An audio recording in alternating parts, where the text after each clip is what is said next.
Hi guys! Alright, so 5th day sa Ramadan ngayon at saka may hindi inaasahan dito sa bahay. So namatay yung asawa ng amo ko. So actually ang daming pagkain sa loob at nagkakainan na sila doon. Ako is may sariling ulam. Ito po ang ulam mo. Alright, nagluto po ako ng atay at saka balon-balonan. Ito lang po, birahan ako kasi yun na ang lasa is pang Pinoy talaga.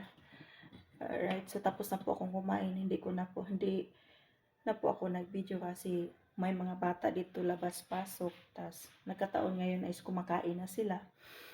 So, yan, hindi na ako nakapag-video.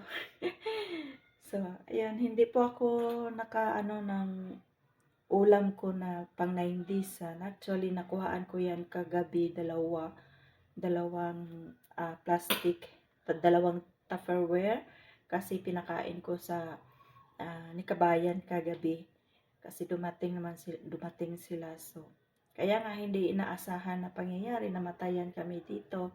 Sila lang pala. Namatay yung asawa ni mama. Actually, hindi dito namatay sa bahay, doon sa unang asawa. So, syempre, pamilya din sila. So, nagluluksa din sila dito. Actually, nalibing na kahapon. Paglabas ng hospital is diretso na sa cemetery. Ganyan naman talaga ang mga Muslim. Hindi naman yung binoborol.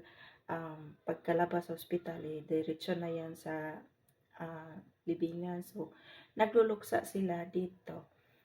Simple kainan lang, tapok-tapok sa pamilya. Ayun, parang may iyakan naman pero hindi katulad sa atin na parang abot sa tainga yung yung ano. So, dito sa kanila parang nag-uusap-usap lang tapos parang wala lang.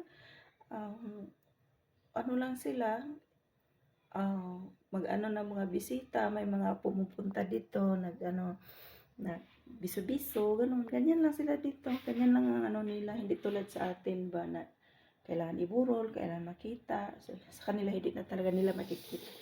Actually, ang makakita noon, ang mga anak nilang na lalaki, yung mga nag-asikaso, paano o para sa pag-libing. Ang mga babae, sa bahay lang yan sila, tinatawagan lang, sabihan na, ayun, tapos na, nalibing na, ganun, tinatawagan lang sila. So, dito lang sila sa bahay, nag-iiyakan, ayun, magkapi-kapi, tapos yun, mga usap-usap nila, ganun.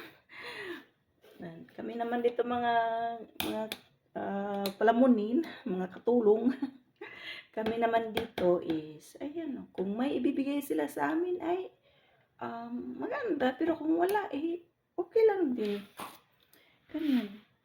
Pero dito naman sa akin is, hindi naman ako umaasa sa pagkain nila. Nagluluto naman po ako.